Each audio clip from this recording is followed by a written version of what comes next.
This is a film about that scale and grandeur. This is a film about that military achievement. This is a film about a people who for all time shattered the legend of Nazi invincibility. This is a film about victory and defeat. German victory and German defeat. This is the battle for Russia, a battle that has been going on for centuries, a battle that fills the pages of Russian history. 1242. The German Order of Teutonic Knights had invaded northeastern Russia and occupied the old city of Pskov.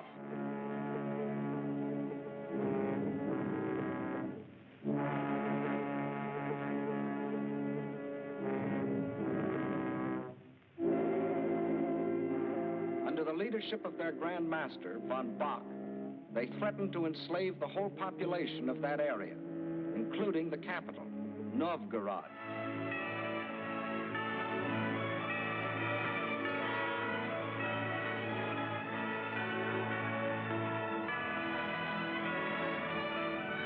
In their hour of peril, the Russian people turned for leadership to their prince, Alexander Nevsky.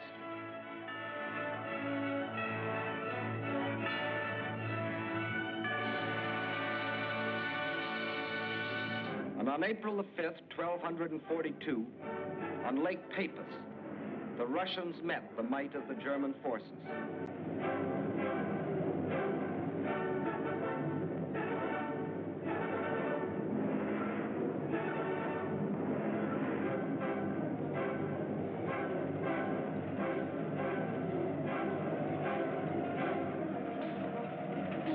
They weren't as well equipped or as well organized.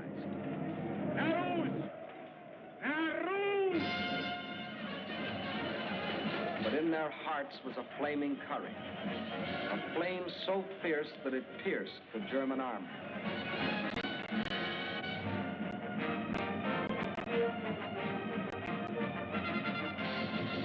The victory they won fills a bright page of Russian history. 1704, and another conquering army marched across Russian land. This time under Charles XII of Sweden, and again the Russians fought for their country.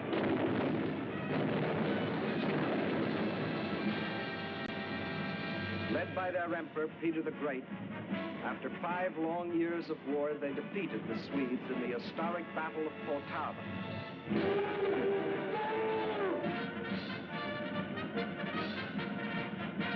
The invading Swedish armies were crushed and forever driven out of Russia. 1812. Napoleon and his armies had blazed their triumphant way across Europe and were marching on Moscow. The conquering armies entered the city, but they entered a city in flames. Even in that day, Russian earth was scorched earth to an invader. And once again, the invader was forced to start the long march on the road back out of Russia. 1914, and another German army, this time under Kaiser Wilhelm, set out to conquer Russia.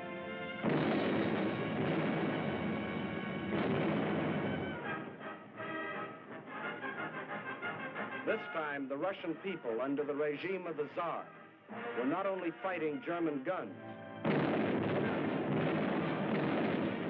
but oppression and corruption in their own country. And only the ultimate collapse of Imperial Germany saved Russia from losing the Ukraine and the Crimea, which the Germans had occupied in 1918. Yes, for 700 years, the Russian people have had to fight to defend their land against would-be conquerors. Why? Why have all these attempts been made to conquer Russia? Perhaps Russia itself can provide the answer. Here it is, 1/6 of the Earth's surface, reaching from east to west nearly halfway around the world. and southward from the North Pole to the borders of India. One country of 9 million square miles. That's our own country 3 times over, or all of North America and 1 million square miles to boot. The sun never sets on Russia. When it is dusk on its western borders facing Europe, it is already dawn on its eastern borders facing the Pacific.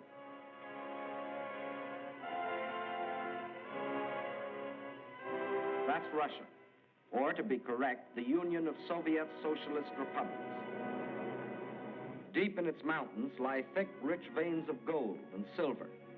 Below ground lie enormous deposits of copper, tin, manganese and nickel, chromium and radium, sulfur and magnesium. Russia is rich in raw materials. Her forests cover millions upon millions of acres. 1/4 of all the lumber reserve in the world belongs to Russia. And as for fuel, there's coal, ton upon ton. And more important, there's also oil. 213 million barrels a year of it. Black gold flowing from the earth that contains 55% of the world's oil. What else? Iron? Russia has better than 10 billion tons. That can make a lot of steel before it's done. Yes, Russia is rich. Her farms cover millions upon millions of acres. The rich black earth that, besides giving forth oil and coal, will also grow everything from sunflowers to lotus. The tea her people drink in such huge quantities, and the tobacco that they smoke. Cotton grows here too, 3,800,000 bales a year. And sugar. And on the pasture land, the animals grow fat for food and wool for clothing. While on the warm plains, the fields of grain stretch as far as the eye can reach. Corn, oats, hops, rye, and don't forget wheat, 1/3 of the world's best. Yes, Russia is very rich, for it has not only raw materials and the products of its soil. Russia is also people.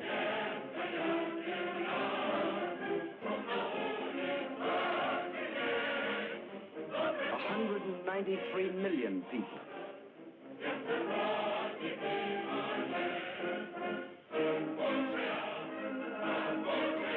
People of every race, color, and creed. People coming from the many different republics that comprise the Soviet Union. People speaking more than 100 different languages, but all citizens of one country.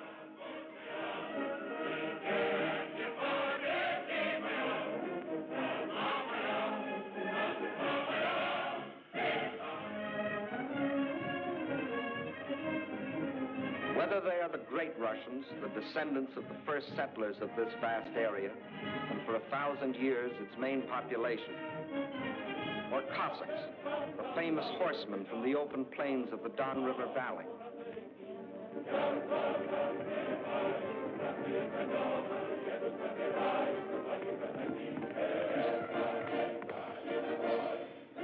Whether they come from the Southwest, the Ukraine,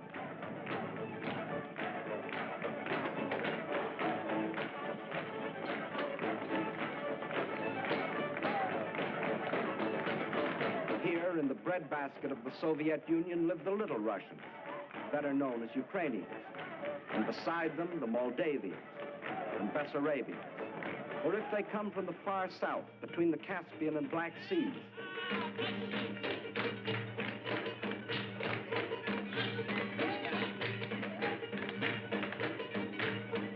where we find the Armenians and the Georgians, the Ingush, the Cherkess, rugged as the high peaks of their native Caucasian mountains.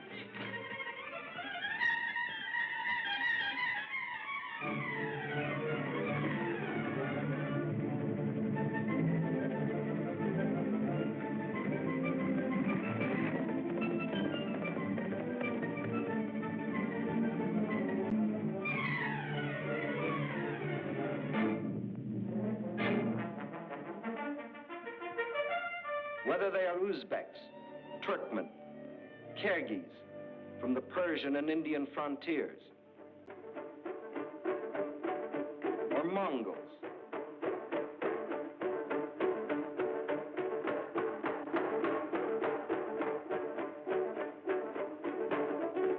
Bashkirs, the Turco-Tartars, the Buryats, the Yakuts from far beyond the Ural Mountains, or the people of the ice country, hunters like the Zounds, or settlers like the Laplanders. Whether they come from the pioneering wilderness of the far north, or from a great city like their capital, Moscow, where the ancient buildings of an ancient civilization stand beside the modern structures of a modern civilization, where the old Russian droshka still competes with the modern limousine.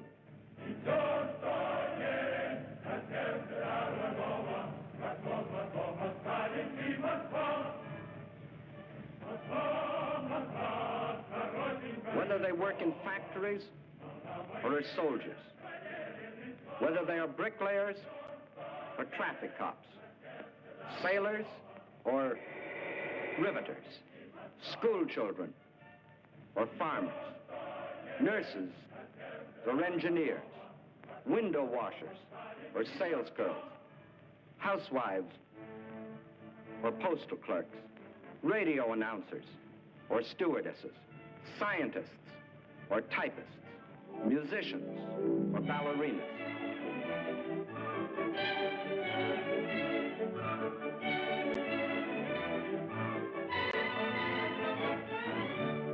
Regardless of what they do or where they live, they all have one thing in common: love of their soil.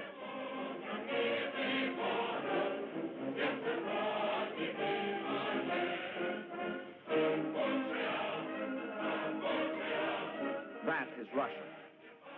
Size, the largest country in the world. Raw materials, unlimited. Manpower, 193 million. These are the three reasons why every conqueror in history has wanted Russia. And these are the reasons why the modern would-be conqueror wrote, "When we speak of new territory, we must think of Russia. Destiny itself points the way there." Yes, as we have seen, Germany's spirit of aggression was handed down from generation to generation. And now, in Hitler's Germany, the dream was world conquest. To such a dream, there could be only one answer: collective security. So with this objective, in 1934, the Soviet Union joined the League of Nations. Again and again before the League, its representatives urged binding agreements to support by collective action any nation submitted to attack. The state I represent entered the League with the sole purpose of the maintenance of indivisible peace. The League of Nations is still strong enough by its collective actions to avert or arrest aggression. There is no room for bargaining or compromise. But while some members of the League were pleading vainly for the use of collective force to stop aggression, the world saw other members, Germany, Italy, Japan, withdraw from the League to follow the path of aggression. Manchuria, Ethiopia, then Hitler invaded Austria, Czechoslovakia, and in 1939, Poland, first step on the road to Russia. But his eastward march was interrupted by France and Britain declaring war. So the Germans were forced to turn west, and in 1940, as we have seen, wiped the last opposition from Western Europe. And while the Nazis were unsuccessfully trying to beat Britain to her knees, the German generals were already planning to resume the interrupted Eastern Blitz. The road to Russia was now open. But before that attack, preliminary steps were necessary. South and east of Germany are Hungary, Romania, Bulgaria, Yugoslavia, and Greece. And Hungary had grain, rich fields of it. Grain too good for Hungarians when German soldiers have such good appetites. Hungary had bauxite. Bauxite makes aluminum, and aluminum makes planes. And Hungary had an army. Not the battle-trained German army, but good enough to throw against Russian guns. Romania had not only grain, but oil. And Hitler needed every last drop of it to power his war machine. Romania also had men, more slave labor, more cannon fodder for the attack on Russia. And most important, Romania and Hungary both had Russian frontiers, and Hitler wanted those frontiers in the hands of German generals. Bulgaria didn't have a Russian frontier, but it did have bases. Bases on the Black Sea. Bases for German submarines to prey on Russian shipping.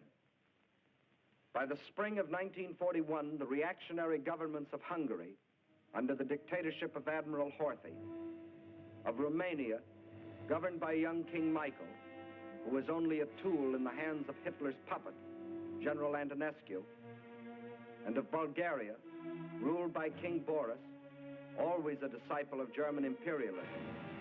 All had sold their countries out to Hitler. Now, threatened by a revolt of their peoples, they were only too glad to be protected by Hitler's armies. So by March of 1941, German armies were in occupation of Hungary, Romania, Bulgaria. That still left Yugoslavia and Greece. So long as they remained unoccupied territory, they remained the route for a possible Allied counter-invasion. At one of their regular meetings, Hitler had assigned the job of conquering Greece to his stooge, Mussolini. The stooge was delighted. Here was his chance to prove to his people that he too was a conqueror. But he was wrong. Perhaps the uniforms fooled him. Something did. For after the fascist legions had blitzed on one cylinder this far into Greece, the Greeks, in a brilliantly conducted mountain campaign, drove the Italians back and invaded Albania. Hitler was enraged. The failure of his stooge to protect his southern flank was delaying the attack on Russia. He sent a final ultimatum. For the Yugoslavs and Greeks, it was surrender or else. But the Yugoslavs and Greeks come from a long line of fighting men. Nazi slavery didn't appeal to them.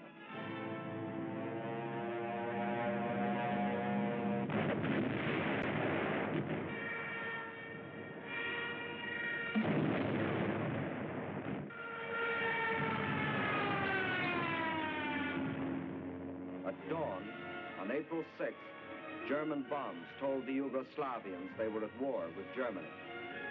The Nazis and Italians launched a powerful and coordinated attack from all their bases, supported by virtually unopposed aerial bombardment.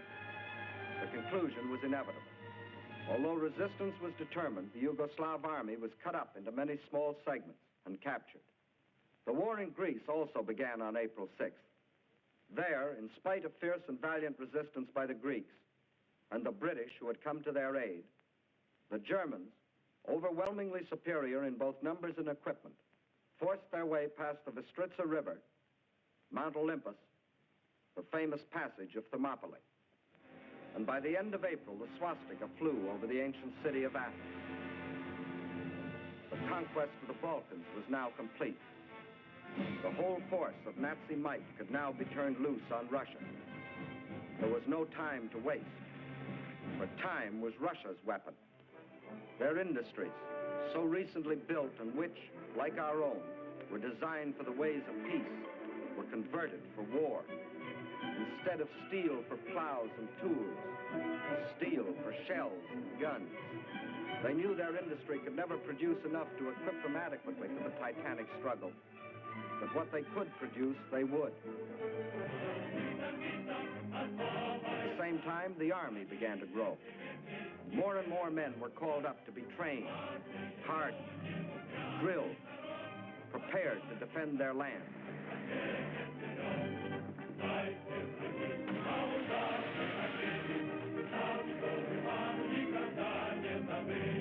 With the conquest of the Balkans, the Nazis had a solid front from the Black Sea to the Baltic, but the Russians had built themselves a buffer to take some of the steam out of the Nazi punch, no matter where it landed.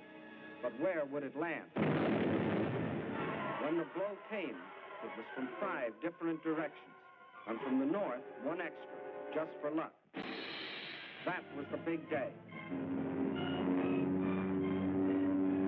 As dawn broke, nearly 200 Axis divisions, more than 2 million men, plunged into a front 2,000 miles long, reaching from the White Sea to the Black. Their aim, the annihilation of the Red Army in a decisive battle on the frontier.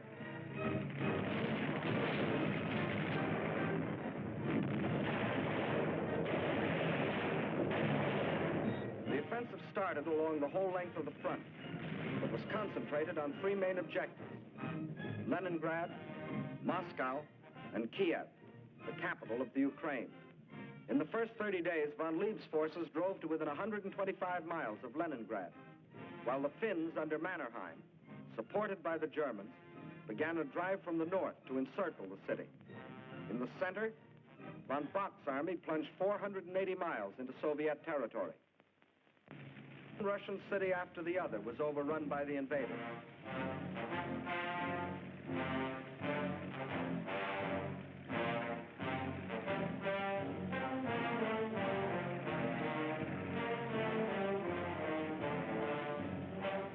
And on July 17th, they captured the first main objective, Smolensk, regarded as the key to Moscow. Simultaneously, in the south, von Rundstedt's forces cut deep into the Ukraine. This was blitzkrieg at its best. The world gave Russia another 6 weeks, and the Germans issued a communique. The issue in the east has already been settled. Smolensk is the last halt on the road to Moscow. But then a strange thing happened. For the first time since the mighty German army started its career of blitz, smashing into submission one European country after the other, that same German army came up against a country that did not submit. Despite the fact that Hitler's army swept deeper and deeper into the Soviet Union, and by October the 15th stood practically within the shadows of the Kremlin, despite the fact that the Soviet government and all foreign missions were forced to move to Kuibyshev 700 miles to the east, despite Hitler's triumphant pronouncement, I can say that this enemy is already broken and will never rise again. Despite the fact that by December, 500,000 square miles of Russian territory, an area equal to the entire Middle Western United States, had fallen to the invaders. Yes, despite Russia's loss of her best agricultural areas, her most thoroughly developed industrial plants, millions of her people, thousands of her tanks and her planes, despite everything, those 6 weeks had lengthened into nearly 6 months, and the dread Nazi blitz had spluttered, stumbled, and finally died. What had happened here? Let's try to analyze it. First, in this titanic struggle, not only two armies, but two fighting methods and two strategies came face to face.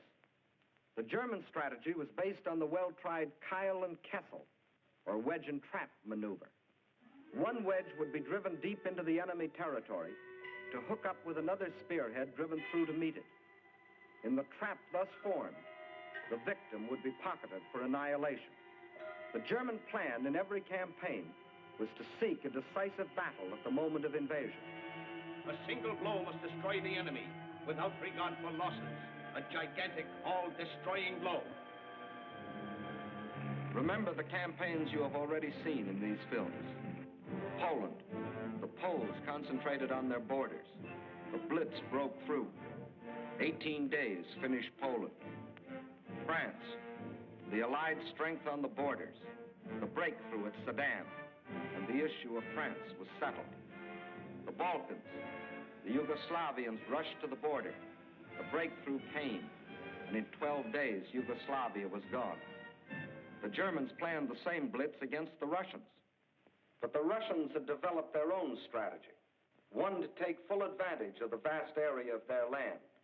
The Russian strategy was a defense in depth, line after line, far back into the interior. And when the Nazi wedge struck, the first line would bend with it until it became part of the second. Again, the wedge would strike. Again, a segment would be lost. But again, the line would bend until it became part of the third. So the deeper the Germans plowed into Russian soil, the stronger their opposition, until finally they faced an unshatterable wall and were robbed of their chance to hit that all-destroying blow they had counted on. The result? The Germans conquered land and lost the campaign. For the Russian tactics kept the main bulk of their armies intact and made a long war inevitable instead of that quick decision the Germans sought. And the Russians had other tactics that threw the Germans for a loss.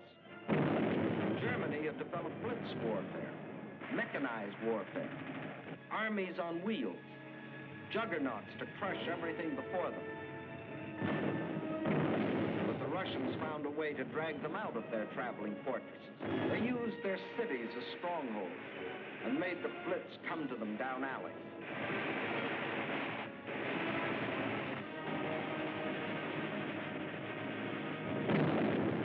The more a city was bombed, the more impassable it became to the German panzers. They made the names of these Russian cities as familiar to us as the names of towns in the next county. Rostov, Kharkov, Kiev, Kursk, Smolensk. City after city standing in the path of the Nazi blitz. The Red Army had found a way to make their cities of great strategic importance. Odessa, scene of an heroic siege of more than 2 months, held up the whole Nazi thrust into the Crimea. Sevastopol, which resisted every attempt of the Germans to break through. Here, for 8.5 long months, the Russians fought for the town, inch by inch, barring the Germans from the great Black Sea naval base located there. And finally, when the Germans entered the town, each district was defended street by street. Each street house by house.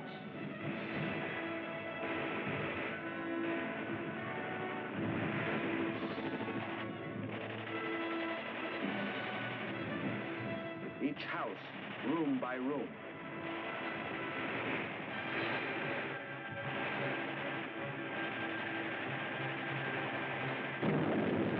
The Russians knew their cities would be demolished, but their objective was not to save cities, but to destroy Germans. A high price to pay for a copy of Mein Kampf. So the Germans were forced out of their armored shells to fight and to die in the hand-to-hand combat they thought they had abolished. There was another item the Germans had overlooked. They overlooked people. And generals may win campaigns, but people win wars.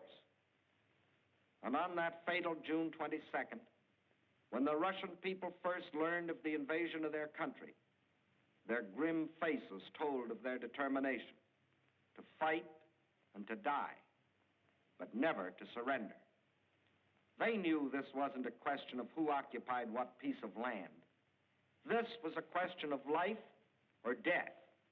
This war is not an ordinary war. It is the war of the entire Russian people. Not only to eliminate the danger hanging over our heads, but to aid all people groaning under the yoke of fascism. So the alarm was spread to factory and farm. And from every Russian town and village, men poured forth to answer the call. From now on, one thing mattered and one thing only: victory. Total war meant total mobilization. Not war just for soldiers, but war for everyone. Young or old, male or female, made no difference. Age had nothing to do with it. If you were only 12 years old, there was work for 12-year-olds to do. Sex had nothing to do with it. If you could hold a rifle, you were a soldier. If you could turn a lathe, you were a soldier. If you could harvest the fields, you were a soldier.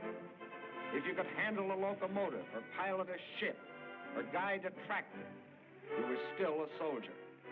For everything you did was part of that total war.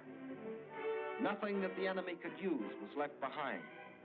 Not a yard of wire or a pound of iron. Not an acre of wheat or a head of cattle. And the old men stood watch over the fields, ready to give the word to burn at the first sight of the enemy.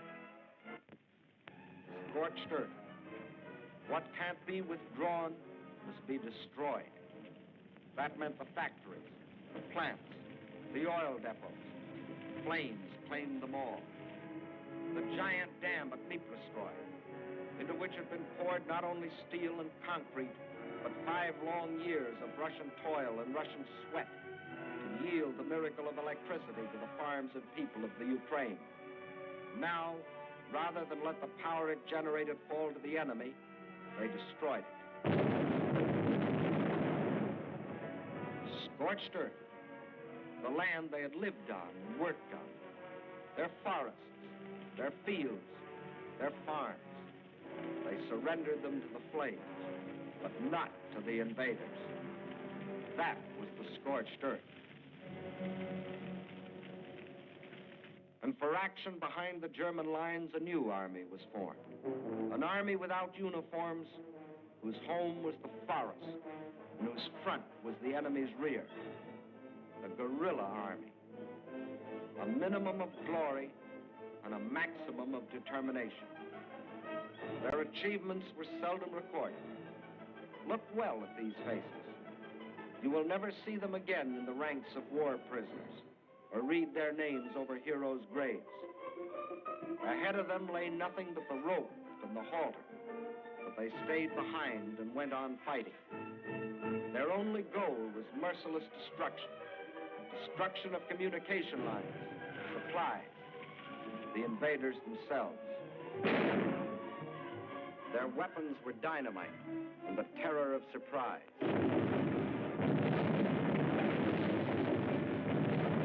They asked for no mercy, and they gave none.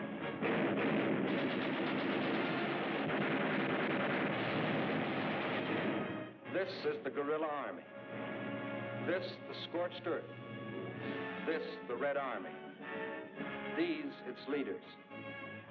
These are the reasons why, although the Germans conquered land, 500,000 square miles of it, it was just land, barren land, scorched land. These are the reasons why, after 5.5 months of blitz warfare, after coming within sight of their goal, the Germans were stopped at the very gates of Moscow. These are the reasons why, although Hitler had sworn that before December the swastika would fly from the Kremlin towers, December had come, but it wasn't the swastika that flew over the Russian capital. And it wasn't the Nazi conquerors who marched through the streets of the ancient city, but fresh reserves of the Red Army.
Part one of the Battle of Russia, you saw the Russian people's historic defense of their land against centuries of unsuccessful invaders.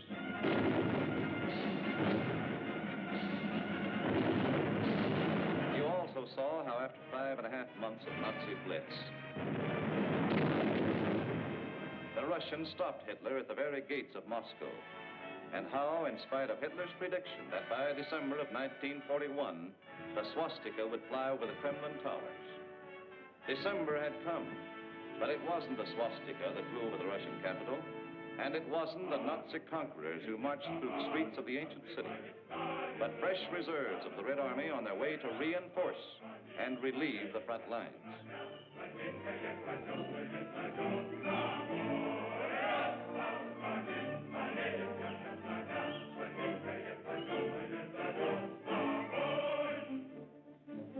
Russians read this appeal and knew what it meant. They remembered that in their past history, the time always came when they could turn and strike back.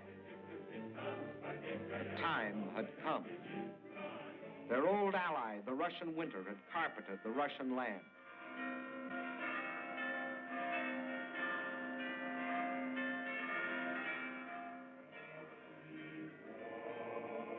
And while in the churches of Russia, men of God prayed for victory against the invader,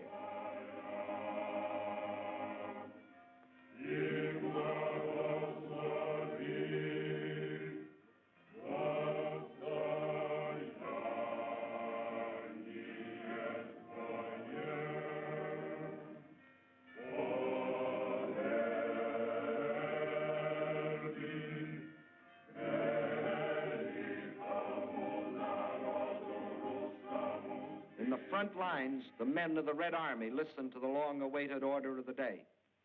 The whole world is looking to you to destroy the German hordes. The war you are fighting is a war of liberation, a just war. Death to the German invaders. Fighter command ready. Bomber command ready. Parachutists ready.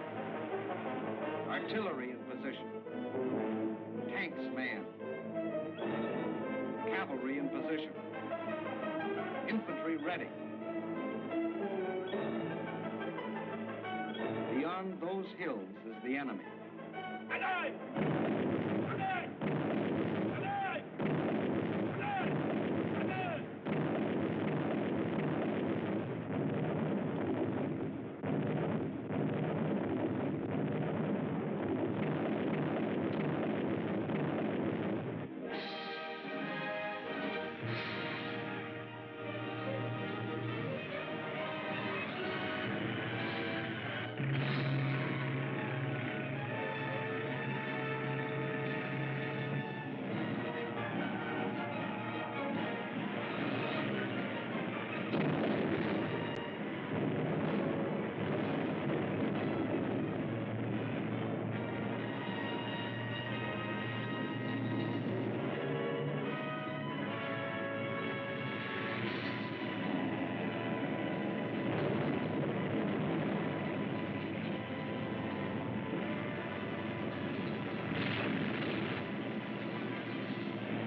Now it was the Germans' turn to fight for their lives.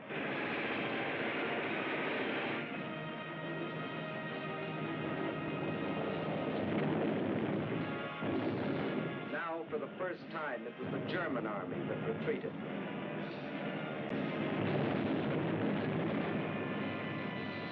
Now it was for the Germans to learn the terrors of strafing.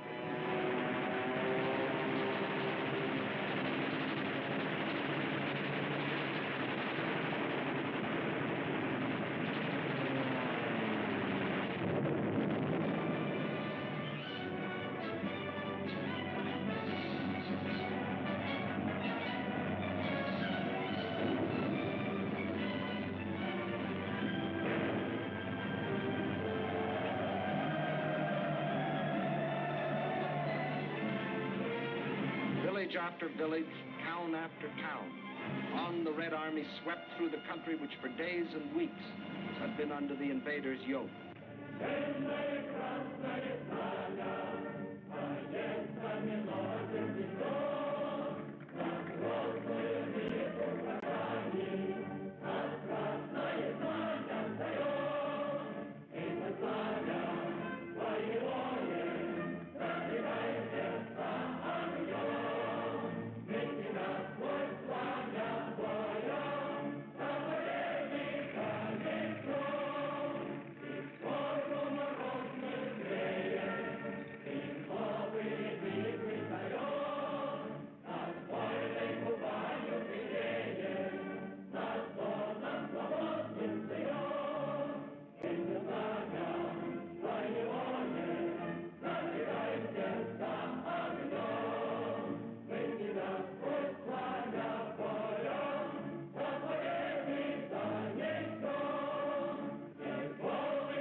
cellars, out of the forests, out of only they know what hiding places, come the men and the women and the children that had once called these towns home.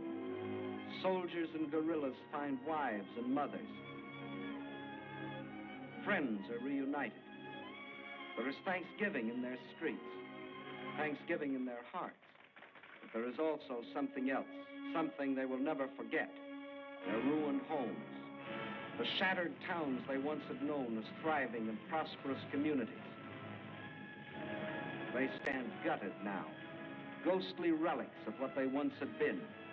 Nothing has been spared.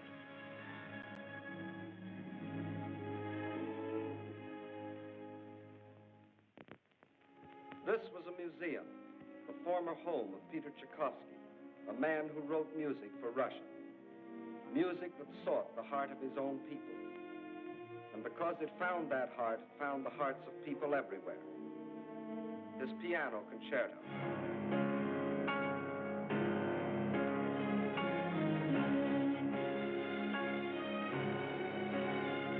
The Fifth Symphony.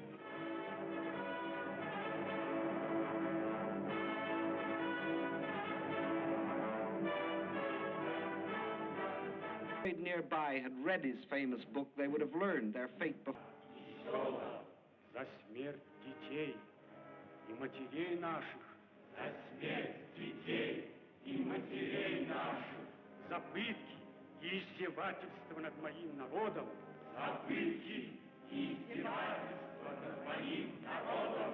Я клянусь мстить врагу. Я клянусь, что скорее умру в жестоком бою с врагами, чем отдам себя, свою семью и весь народ мой. Рабство коварного фашизма. Кровь за кровь. Кровь за кровь. Смерть за смерть. Blood for blood. Death for death.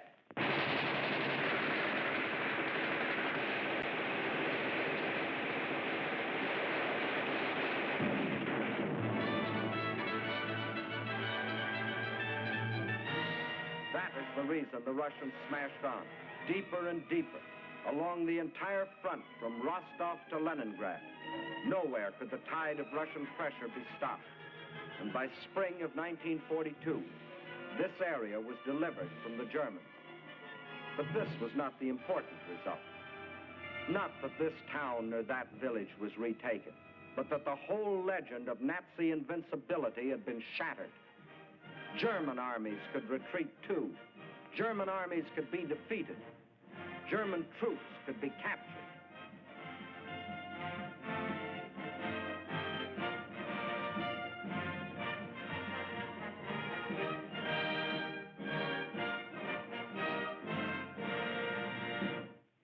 But besides this crushing offensive, there was another factor that shattered the legend of Nazi invincibility.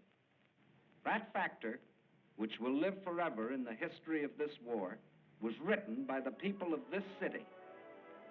A city now called Leningrad after the leader of the Russian Revolution, Lenin, and which, before that, was called Petrograd in honor of its founder, Peter the Great. A city which today, with the exception of Moscow, is the most important center in the Soviet Union, because some of Russia's largest industries are centered here, and also because it is Russia's principal port on the Baltic Sea and the base for its Baltic fleet. Here, as throughout the Soviet Union, on June 22nd, word came of the attack. But here, the city was only a few miles from German lines. And while the men of the Red Army and the Baltic fleet moved out to meet the enemy, behind them another army was formed. An army whose weapons were shovels instead of rifles. An army of men. An army of women. An army of children. Feverishly, they dug the trenches, threw up barricades, built defenses, prepared themselves for the worst. They knew that they too were in the front line. They weren't wrong.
Leningrad's baptism of fire didn't stop with the darkness.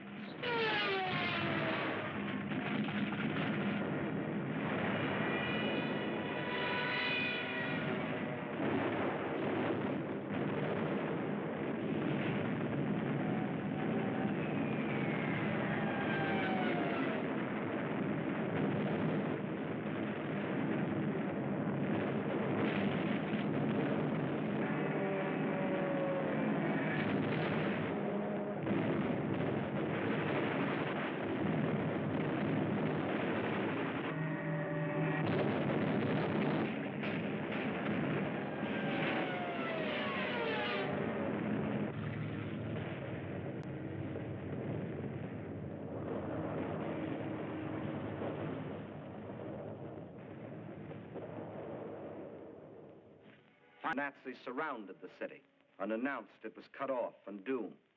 The German commander sent the city an ultimatum demanding its surrender. He is still waiting for the answer. Thus began the siege of Leningrad, a siege that was to last for nearly 17 months. In Leningrad, as everywhere else in Russia, the winter came early that year. A cold, hard winter, the hardest in years. But here, unlike everywhere else in Russia, the winter wasn't an ally, but an enemy. Here, the 10, 20, 30 below zero temperatures could only mean more suffering, more hardship. In the trenches outside the city, trenches of snow and of ice, the defenders stuck firm to their oath, to die if necessary, but not to go backward one more step. And the enemy, in spite of disease from stalking the streets of their city, an army of women worked with shovels, worked with picks in those streets every day, clearing away the rubble, the refuse, the sources of contamination. Bombs from the air couldn't force the defenders of Leningrad to surrender. Winter couldn't do it. Hunger couldn't do it. So the Germans decided to shell them into surrender. For days, long-range guns hurled ton after ton of high explosives into the heart of the city.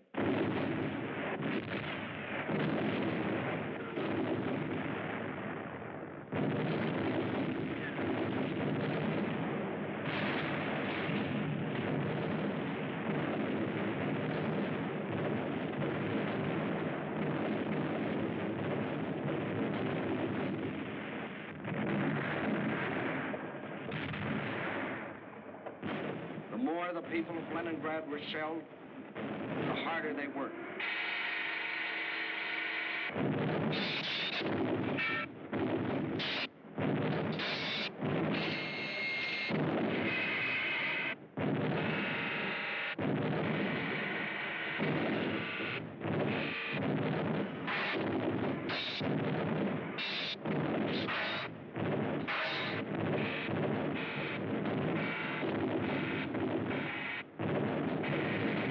Drenched in a rain of high explosives, cut off entirely from the rest of Russia, with only their own hands to depend on, their determination never faltered.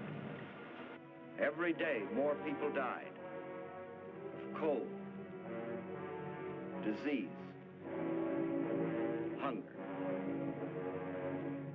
This was Leningrad in its darkest hour. And then a miracle happened. To the west of Leningrad is the Baltic Sea, and to the east and north is Lake Ladoga, 7,000 square miles of inland water. The Finns and the Germans occupied one border of the lake to about this point, and in the south the Germans controlled the lake to here. Between these 2 points was a stretch of lakefront still in Russian hands, but there was nearly 100 miles between this shore and the beleaguered city. 100 miles of what had been open water and was now snow-covered ice.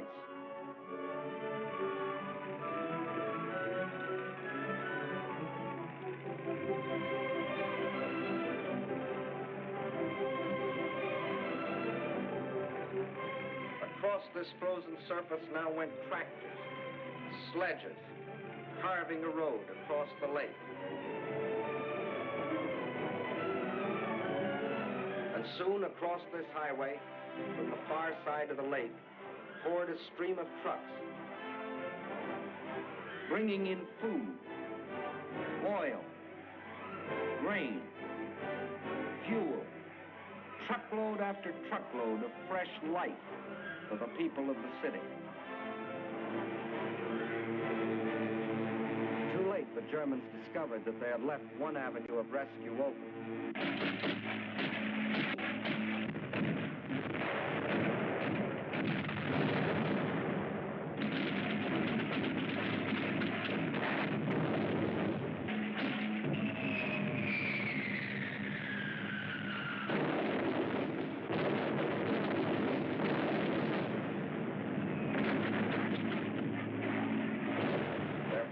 Bombed the road, but the trucks kept rolling, by day and by night. The lake highway remained open, and soon more than trucks would reach the city, for the Russians were now laying a track across the ice.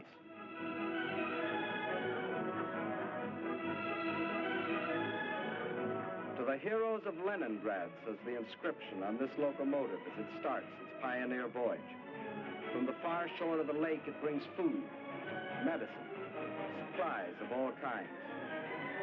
Across the lake and into Leningrad, this train is but the first of many. Trains that not only brought in supplies, but that could take out the wounded, the sick women, the half-frozen children. All those that needed better care. All winter long, the lake traffic continued. And all through that terrible winter, the men of the Red Army, outside the city, found the strength not only to defend, but to attack. Time after time, they hurled themselves against the invader, driving him inch by inch back from the city's outskirts.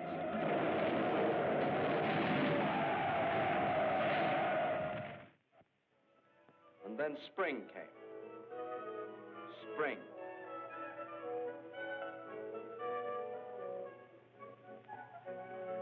Outside Leningrad, the snows begin to thaw, and German bodies are washed from their icebox graves, mute evidence of Russian tenacity. The warm breath of spring is felt, too, on the frozen surface of Lake Ladoga. But the trucks continue to roll, even though the ice is melting beneath them.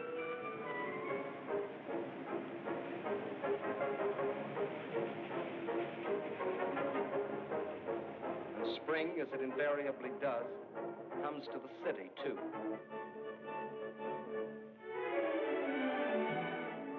But spring is more than a new season to the people of Leningrad. It's a new life. The city begins to breathe again. For the first time in months, the trolleys ran.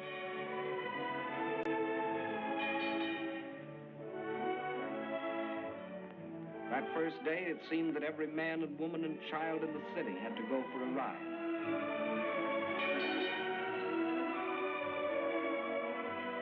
This was life again. Life for the Leningrad children that weren't killed by Nazi bombs or by the horrible winter. Life for the Russian WACs, the women of the Red Army. And for the Russian waves, the women of the Red Fleet. And for the sailors of the fleet themselves, the artists of the famous ballet theater have come to offer entertainment.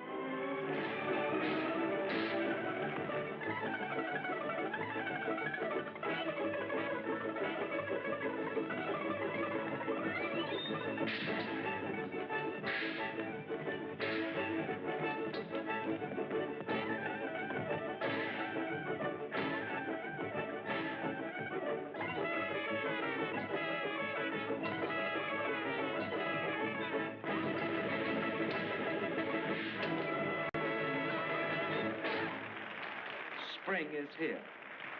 Summer is coming. And Leningrad is still free. Although some Germans did finally succeed in getting into the city. But under different circumstances than they had anticipated.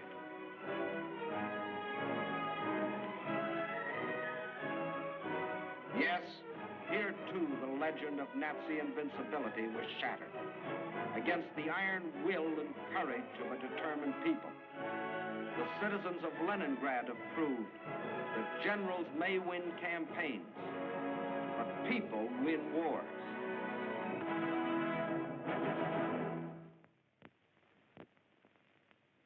By summer of 1942, new posters were appearing in the streets of Moscow.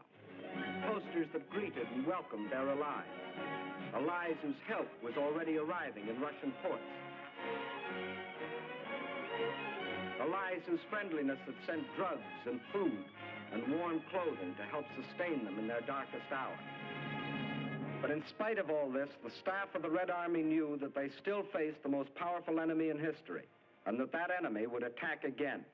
But when this attack came, the whole German strength was to be concentrated on one objective: the Caucasus and oil. The Caucasus Mountains represent one of the toughest military obstacles in the world. Towering peaks rising to heights of as much as 18,000 feet, with only one practical highway traversing them. And Baku, the biggest oil field, is on the other side. To reach Baku, the only feasible military route was along the coast of the Caspian Sea. But the map shows what a dangerously extended supply line this would entail. To make the operation a success for the Germans, the first necessity was control of the northern hub of the rail lines of the area and a new base of operations. That hub was a Volga River port we have come to know well, Stalingrad, named for Russia's present leader. The pride of this generation of Russians, for it was their city, built in their time. With the capture of Stalingrad, the Nazis would have a base from which to launch a flanking attack on Moscow. With one master stroke, the Russian armies to the south would be cut off from help. And in the north, Russian factories, Russian farms, and Russian armies would be practically cut off from Caucasus oil, and also from American and British supplies, which were shipped to Russia through Iran and Iraq. German control of the entrance to the Volga and its two main ports, Astrakhan and Stalingrad, would be a crippling blow for Russia. For the Volga is the vital artery through which flowed the lifeblood of supplies. Early in May, the German offensive began along a front extending from Kursk to the Crimea. Within 2 weeks, the Nazi steamroller had overrun the Kerch Peninsula, although 2 months more were to elapse before embattled Sevastopol finally fell, giving the Nazis complete control of the Crimea and the southern route to the Caucasian oil fields. Next, they started to drive further north and drove through to the Don River in the area of Voronezh, then spread south and east until they occupied the whole area from the Don River south Rostov. This left them in perfect position to strike against Stalingrad. Further and further south, the drive plunged on, and by the end of August, they had captured the oil fields at Maykock, needless to say, first demolished by the Russians, and reached the northern Caucasus. Yes, the Germans were only a few miles from their goal, the oil fields at Baku, but two barriers still stood between them: Russian mountains and Russian determination. The people of the Caucasus joined with the army to form an unshatterable wall against the full onslaught of the attack.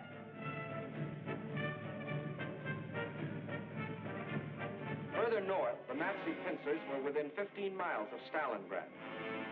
This city had become the focal point of the whole campaign. Regardless of the cost, Stalingrad must be captured. Those were the German orders. Fire! Fire! German guns, German bombs shattered the city into pieces.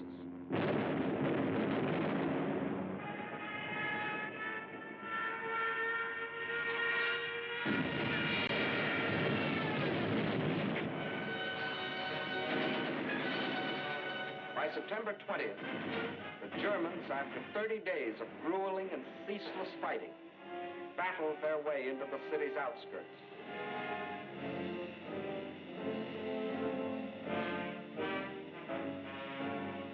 By the end of the month, their drive had carried them through the whole northwest section of the city and into occupation of part of the center, including the railroad station. On the last day of September, Hitler announced that the fall of the city was only a matter of a few days. Once more, the world was afraid a Russian campaign was lost. But once more, the Germans were to stand on the very threshold of victory and still fail. For now, they were to meet a fire of fury such as they had never known.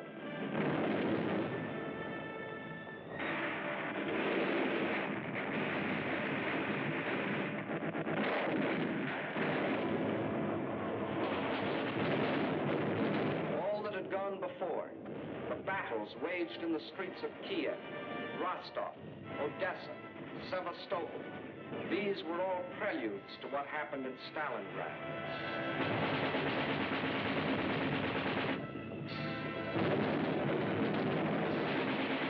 Every inch of the city was a strategic point to be defended as such.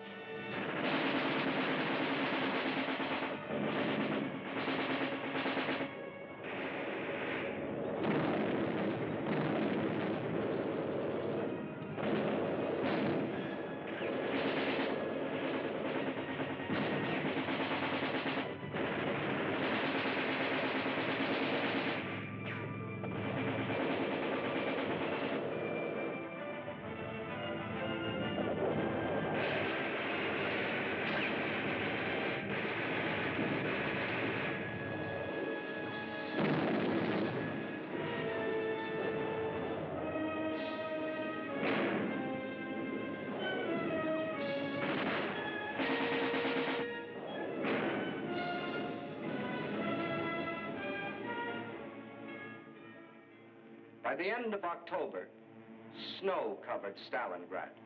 From the air, the Germans tried to surrender to the Russian-held part of the city.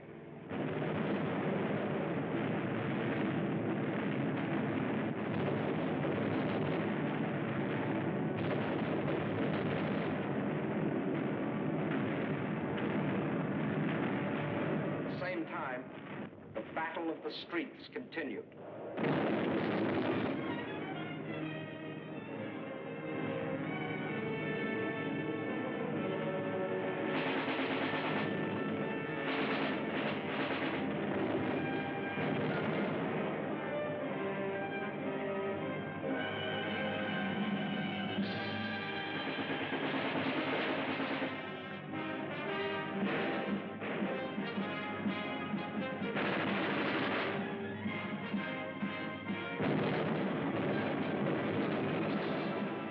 November dawned, the Russians were no longer defending their city inch by inch.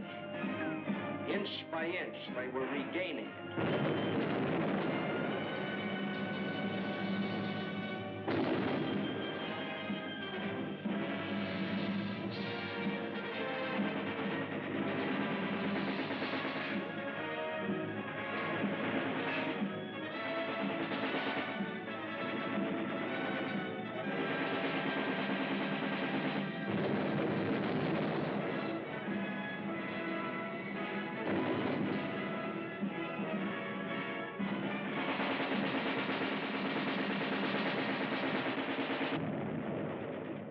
Now, as the whole world spoke in admiration of the city of steel, the ticker tape brought us breathtaking news.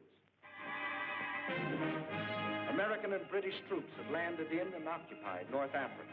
Further east, the British 8th Army was driving westward, pursuing the vaunted Africa Corps. And in the northeast, the Red Army had launched its smashing counteroffensive. The Germans were learning the real meaning of the words combined operations. As though a spring had been released, the Russians attacked along the entire front. In the far north, the Germans felt the first impact as the Russians recaptured Schlusselburg, breaking the Axis ring around Leningrad. Soon after, another offensive lashed out further south, bypassing the Germans' defensive position at Rzhev and plunging down to Veliki Luki. Still another Russian blow fell in the Voronezh area, pushing a threatening spearhead deep into the German lines. In the far south, the Germans were moving away from Grozny instead of toward it, under the force of the Russian attack. At Stalingrad, the Germans were about to meet new opponents.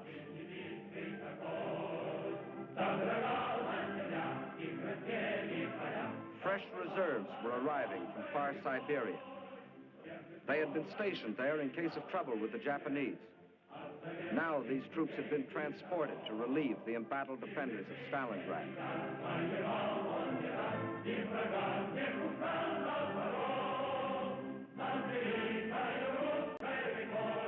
And as the reserves entered the city, at headquarters, the commanders of 3 Russian armies were meeting. The Germans had fought for Stalingrad as a prize. The Russians were determined to make it a trap. 2 simultaneous attacks were launched, one from the north, one from the south. The German armies encircling Stalingrad were now themselves threatened with encirclement. Finally, the 2 prongs met.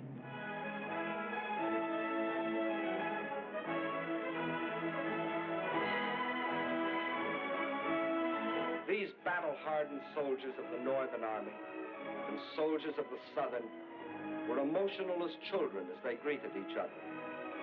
They knew this meeting meant the salvation of Stalingrad and of their country. And on this Christmas of 1942, the people of the Soviet Union can celebrate with happy hearts. They have received a most precious gift from the men of their army, the assurance of ultimate victory. Just as in our hometowns, it is the Children's Day in Moscow. It is a happier Christmas this year. Today, there are no German bombers overhead.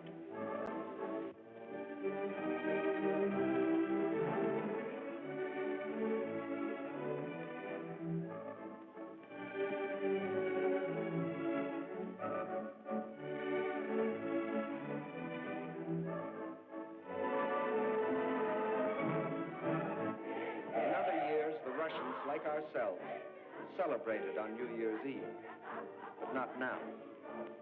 The factories are just as busy as on any other night. The moment comes. It is the New Year. С Новым годом!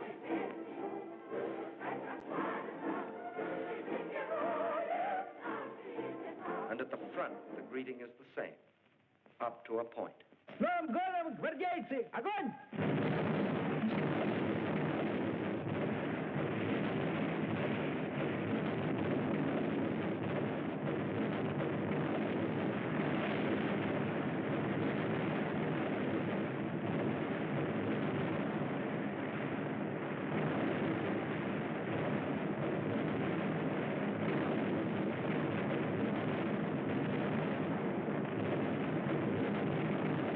Outside Stalingrad, the icy winter becomes a fiery hell.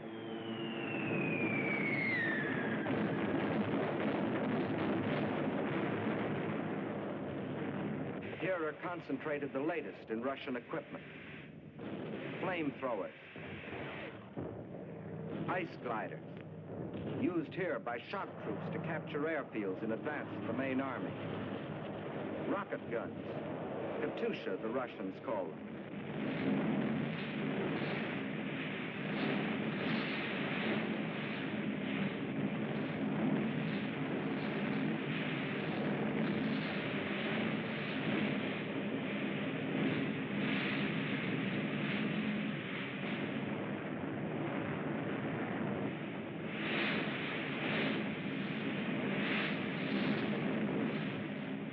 Every last resource of the Red Army was thrown into a crushing offense of ultimate destruction.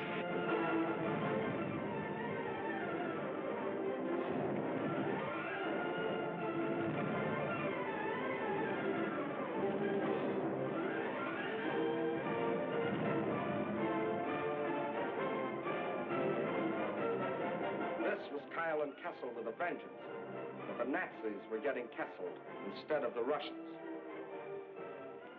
And on February the 2nd, 1943, after 162 days of the heaviest fighting in the history of warfare, the last shot was fired. Peace came to Stalingrad.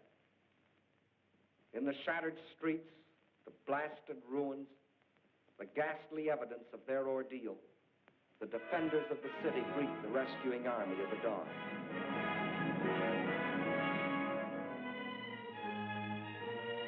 Stalingrad is free. the Nazis had capitulated.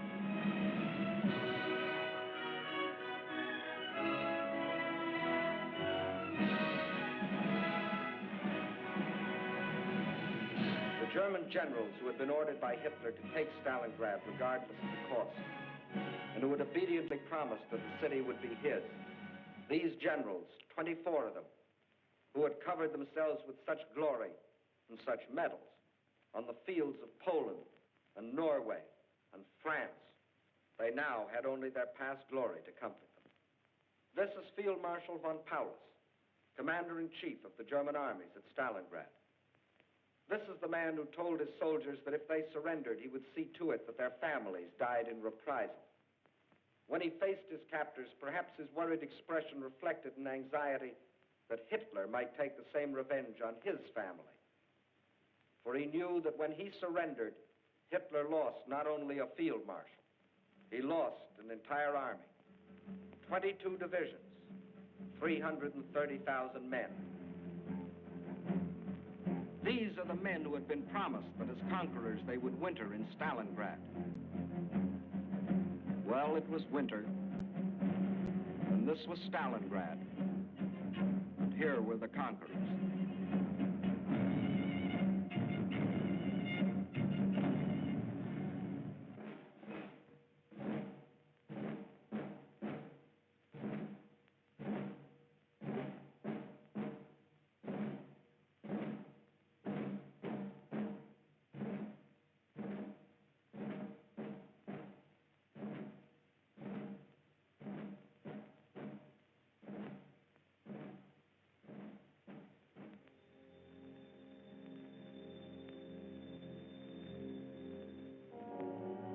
And when another spring broke over the Russian countryside, the results of the winter were clear.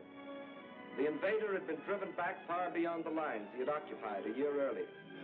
185,000 square miles of Russian land had been freed. And in this winter campaign of 1942, the Axis powers had lost 5,090 planes, 9,190 tanks, 20,360 guns, 30,705 machine guns, more than 500,000 rifles, 17 million shells, 128 million cartridges, vast stores of other materials, and 1,193,525 men, of whom 800,000 were dead. That is the story to date of the German attempt to conquer Russia. In 1941, they tried for Moscow and failed. In 1942, they tried for the Caucasus and failed. In 1943, and for as many more years as necessary, they will not only be resisted wherever their failing power strikes, but they will be attacked, and attacked by these united people of these united nations.